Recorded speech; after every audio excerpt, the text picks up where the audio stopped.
శివుడెవరు అంటే నిత్యాయ అని పిలిచారు శంకరులు. నిత్యుడైనటువంటి వానికి నమస్కారం. నిత్యుడైన వాడు అంటే అనిత్యుడు కానివాడు. కాల సంబంధం ఉంటే నిత్యం అంటారు. శరీరములు ఉంటాయి లోకంలో, అనేక శరీరాలు. ఆ శరీరాలు ఎప్పుడూ ఉన్నాయా అని అడిగారు అనుకోండి, అవి ఎప్పుడూ ఉన్న శరీరాలు కావు. కాలమునందు ఒకప్పుడు ఉండి ఒకప్పుడు లేకుండా పోయేటటువంటిది ఏది ఉంటుందో అది అనిత్యము. అనిత్యమైనటువంటి వస్తువు అన్ని వేళలా ఉంటుంది అని చెప్పడం సంభవం కాదు.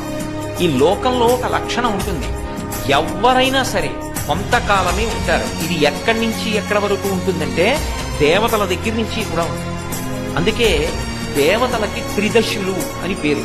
అంటే వాళ్ళు పుట్టినప్పుడు 25 ఏళ్ల వయస్సుతో పుడతారు. వాళ్ళు ఉన్నంతకాలం 25 ఏళ్ల వయస్సుతోటే ఉంటారు. వాళ్ళ శరీరం పడిపోయినప్పుడు 25 ఏళ్ల వయస్సు ఉండగానే పడిపోతారు. బ్రహ్మగారు ఆయనకు కాలమానం ఉంటుంది. ఆయన మనకందరికీ కూడా ఓ సంవత్సరం అయితే ఆయనకి ఏదో కొద్ది కాలం ఉంటుంది. అటువంటి బ్రహ్మగారు కూడా కాలమునందు శరీరాన్ని విడిచిపెట్టేస్తారు. విడిచిపెట్టేస్తే బ్రహ్మస్థానంలోకి కొత్త బ్రహ్మ వస్తాడు. స్వామి హనుమ ఇప్పుడు కలియుగంలో గంధమాదన పర్వతం మీద ఉంటారు. గంధమాదన పర్వతం మీద ఉండేటటువంటి హనుమ వచ్చే యుగంలో భవిష్యత్తులో బ్రహ్మ అవుతారయ్య. బ్రహ్మస్థానాన్ని అలంకరిస్తారు. విష్ణువు కూడా శివుని యందు ఐక్యమైపోతారు మహాప్రలయమున. మర్త్యలోకం అంటే ఇప్పుడు మనందరం ఉన్నటువంటి లోకం. ఈ లోకంలో ఎవడైనా పుట్టాడు అంటే ఉన్నాడు అంటే వాడు వెళ్ళిపోవడం తథ్యం, వాడు ఉండడం.